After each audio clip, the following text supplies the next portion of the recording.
I'm a Belgian Israeli, soon to be British.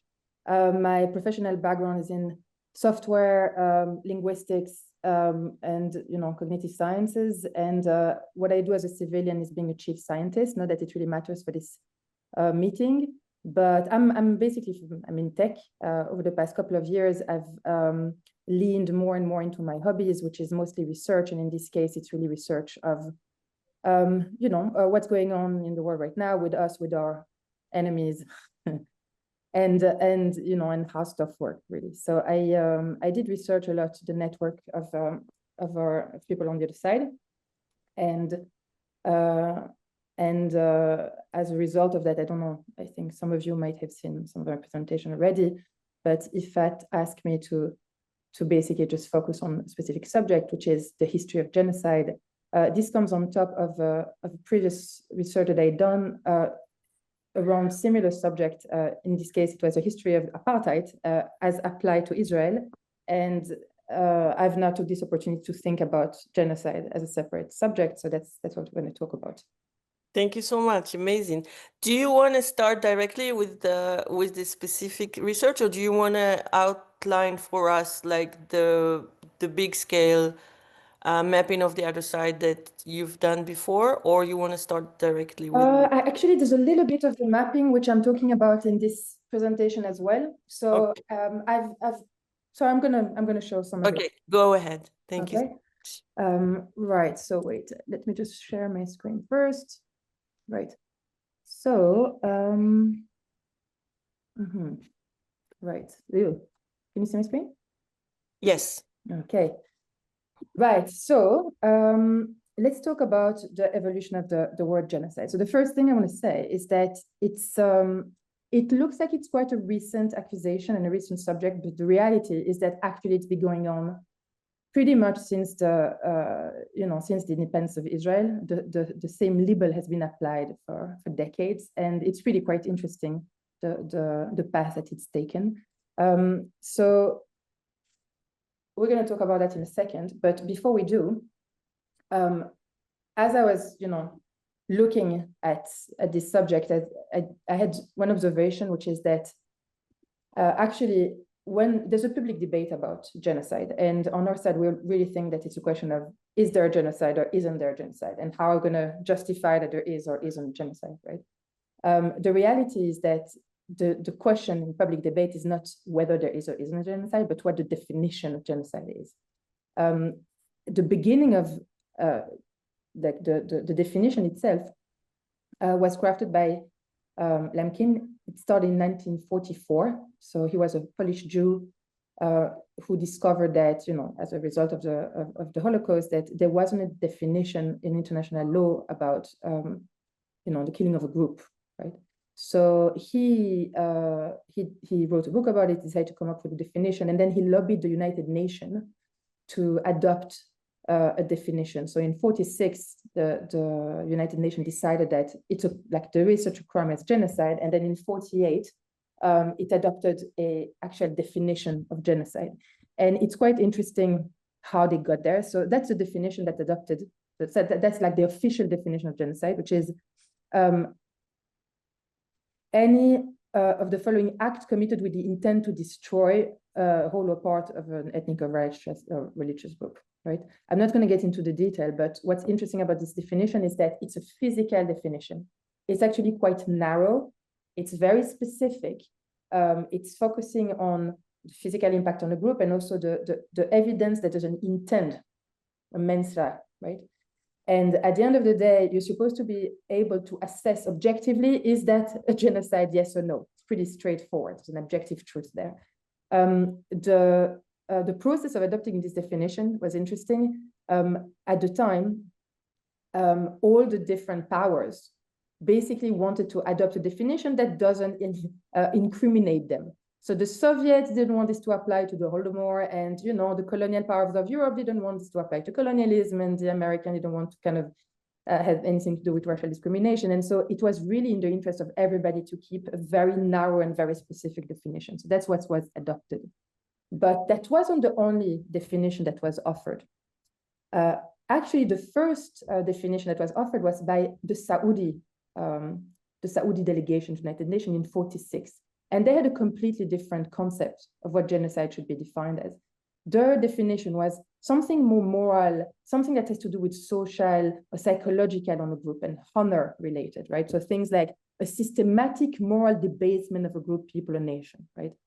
Also, acts of terrorism committed for the purpose of creating a state of common danger leading to the moral destruction, etc. So there's and clearly the idea here is to basically connect between Israel, or what wasn't even the Yishuv, what wasn't even Israel at the time, and the definition of genocide, right? In 1948, the Syrian delegation even suggested an additional amendment, which was imposing measure intent to oblige member of the group to abandon the home in order to escape to threat of subsequent ill treatment.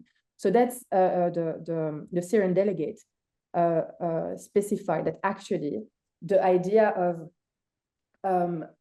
having to leave your home is worse than having ill treatment. That's a subjective reading. So it's far wider than the definition that you had at the beginning, the objective one, which is very physical. So those at the time Israel was in war with Syria, those definitions were rejected. And there was another definition that was, that evolved over time, right? And in 1965, this gentleman, basically came up with a third approach to how to define genocide. And his framing was the first framing of what we understand now being the settler-colonial kind of theory. He came up with that idea. His definition is more theoretical. It's not about what you do, it's about what you are. Basically, this idea here is that if you're a settler-colonial state, you effectively, immediately are automatically considered genocidal. It's part of the definition. And the ambition here was to package, anti-Zionism for Western audience. Saideh in the 40s was actually part of the National Socialist Party of Syria. And he tried to integrate some of those definitions in this book. It wasn't very well received. I mean, it took 20 years for him to come up with new definitions, right?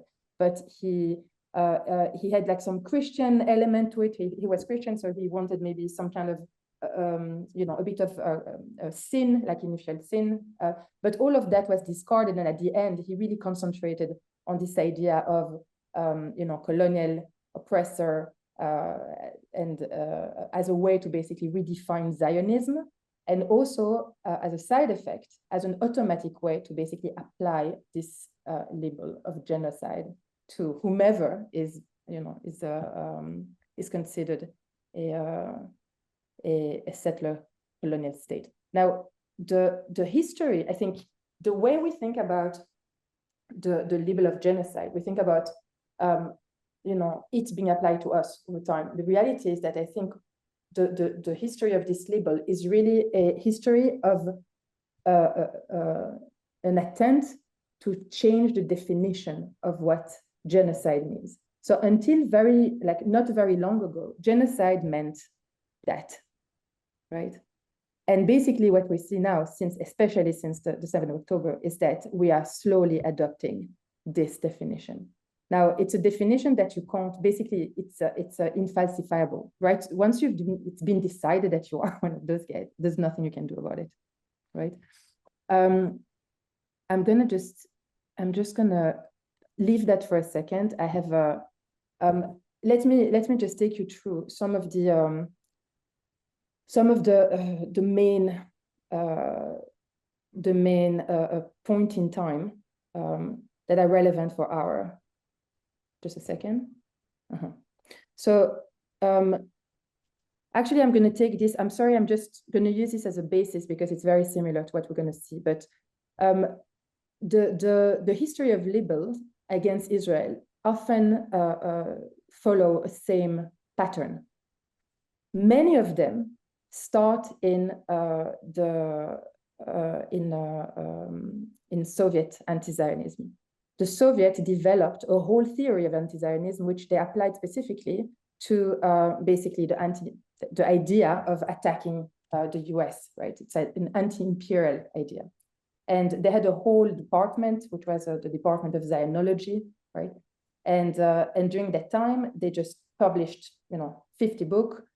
They translated them in Arabic and in other languages, and that really became the basis for everything, most of what we hear today, all the accusation that we hear today about Israel, including the settler-colonial state and all of those, the genocide, the Zionism, equal racism, all of those basically started with the Soviets. So we have like a blueprint, right?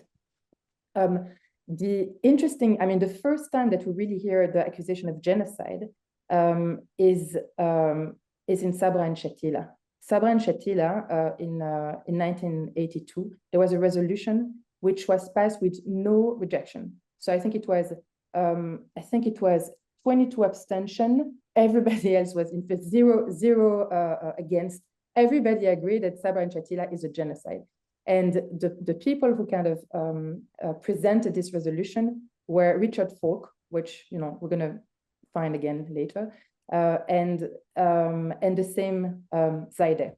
So this person here was actually really helpful at passing all of those resolutions. So it's a precedent, but it was so completely crazy, the amount of insult that went on in this 1982 UN resolution, that nobody actually never used that as a reference anymore, because people are quite afraid to go and check what it is that people said about Israel. It's completely unhinged. And so although this has already happened, that actually Israel already has been accused of genocide and everybody piled on and nobody objected to it, it's just so ridiculous, the label that were just said at the time, that nobody refers to it. They did use the same kind of approach that we have now, which is to completely inflate numbers of people killed in Lebanon. I think one of them said like 1 million kids. So bottom line, you can see that there's already kind of a pattern here, right? So everything that we see now actually already has happened under the Soviet. And now we are in a rehearsal. So the second point that's really important for our case as well, it's 2001. 2001 is the Durban conference. I don't know if, I guess everybody heard about it. Durban conference is quite an important date, and I would say it's a founding event of what I would call the woke anti-Zionism, and it's also the globalist anti-Zionism. It's an event that occurred in Durban 2001. I think something like 3,000 NGOs were invited at this event, and also the big NGOs, right? So there was Amnesty was there, Human Rights Watch was there, of course the UN was there, it was organizing the event. And basically what happened there is that it was protocol of the Elders of Zion were freely distributed to everybody, right? And it just became basically the founding event of the anti-Zionism as we know it now. So at that event, at the end of that event,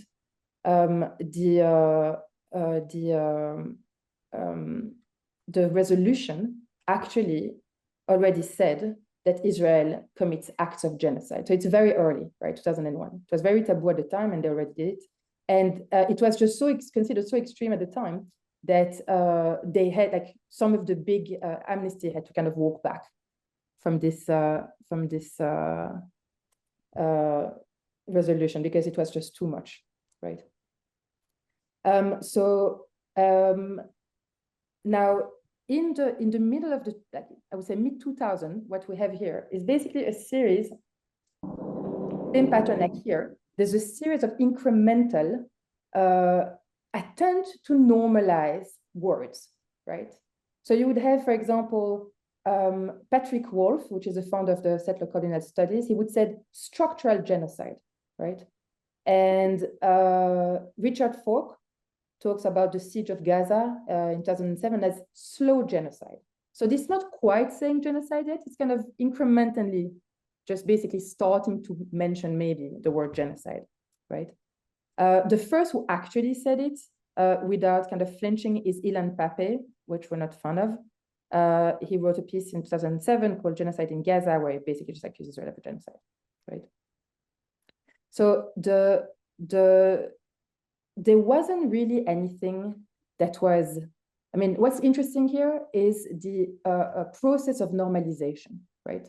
So what you have here is people pronouncing the taboo word of apartheid, genocide, etc., right? And then the more they say it, the more they are repeated, it's slowly starting to trickle down. And it's starting to be normalized that it's even okay to say so, right?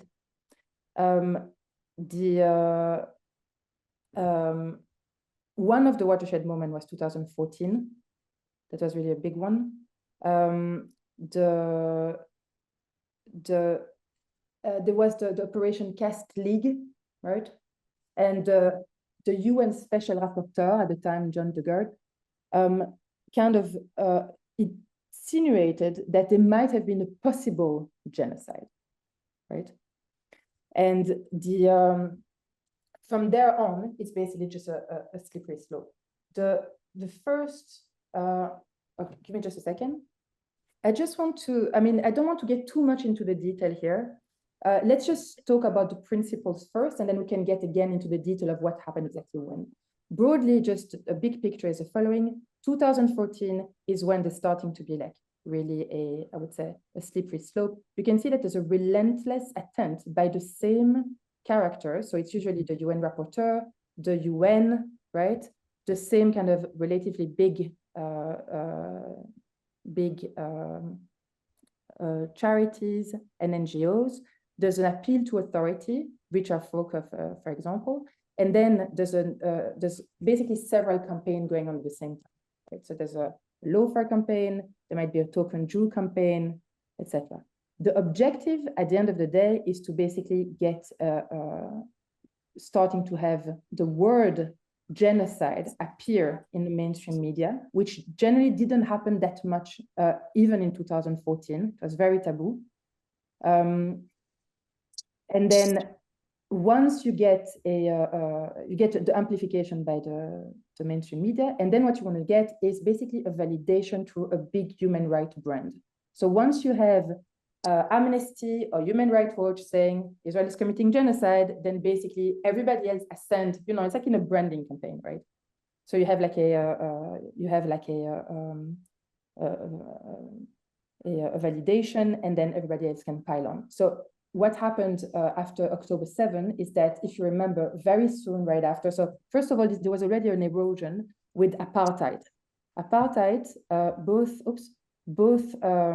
Human Rights Watch and Amnesty International basically claimed in 2021 and 2022 that Israel was committing an apartheid state. And then once they did that, it was already kind of an open door to basically follow up with, in December 2024, the Amnesty kind of accusation of genocide. Now, in all those cases, the word genocide needs to be, and apartheid need to be redefined. So that's what we have here. Basically, nobody that's pronounced the word genocide is actually meaning this definition. The accusation is always the broader definition, where they say, you know, it's not exactly, I mean, we don't want to tick boxes, it's more like a guideline, etc. right? The real watershed moment for genocide was, of course, when the ICJ there was a ruling by the ICJ saying that it's possible, the Palestinians have a right to demand protection from genocide, and South Africa had the right to basically present a case for them. And from then, basically, people did an amalgam and just said, yeah, they said genocide. So that's it, basically. Genocide has happened, right? And from now on, it's been just like a nonstop, basically. They got validation. They got the institutional validation like they had with apartheid in IDF 2024, and now basically everybody can pile on. So let's just take a break for a second from like the detail and just talk about how they got to that situation. How did they got to that, to people accepting so easily the concept of, you know, apartheid and genocide. The other side, they have a methodology, and this methodology is basically has to do with how the information is organized and how they themselves are organized when they work with one another. Traditionally, when you do propaganda, it's a top-down kind of, would say it's a top-down process, right? So someone comes with a message and then you basically distribute it to channel, for example, TV, etc. In the amplification model, organizations and people are organized in a network. And this is a very powerful structure because it benefits from the network effect, right? And it means that basically it will grow exponentially. So it's very scalable compared to the traditional top-down kind of communication platform. The interesting thing with this structure is how they validate an idea. Basically, people in this network keep referring to one another, right? So they have circular citation, and it creates the illusion of credibility and consensus. For example, so this is just to give you an example. Oops, sorry.